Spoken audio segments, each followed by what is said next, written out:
you probably don't need me to tell you, we had some shaking early this morning.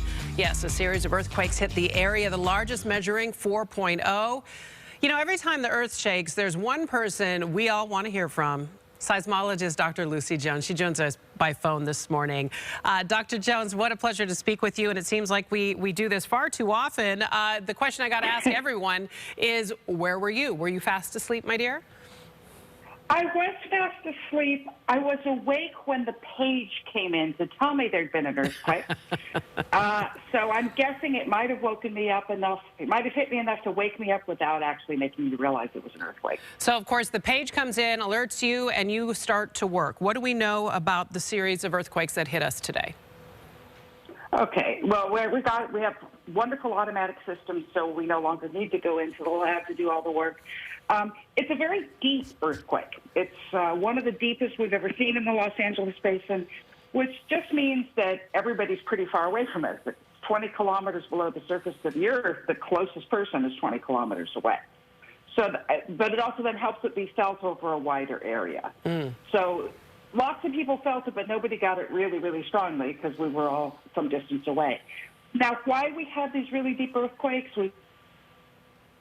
it's like at the base of where we can have earthquakes. It's almost like there's something sort of, we sometimes talk about a décollement, meaning sort of a sideways shift down at the bottom. It's not the sort of fault that gives us big earthquakes, but there can be these little adjustments that go on. And that's why we hear people who describe it. I was listening to some of the local AM stations on my drive in. I was on the freeway, so I didn't feel a thing.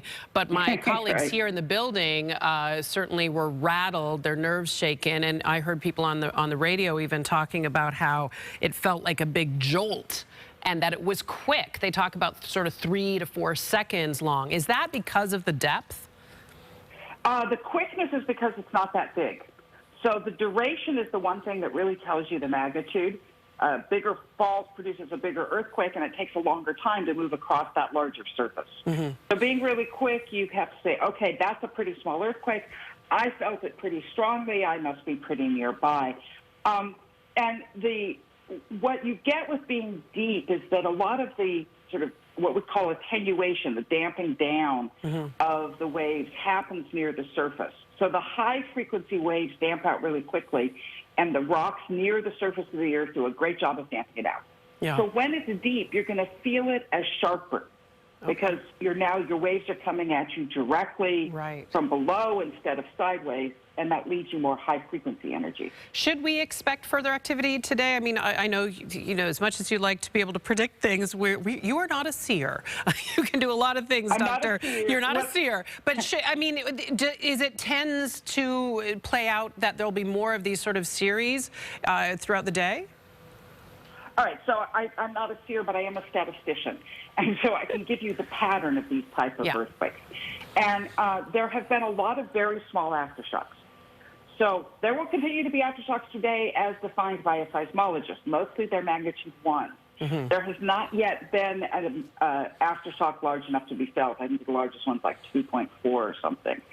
So at this point that we've gone several hours without anything above 2.4, probably we'll continue to just see really small ones.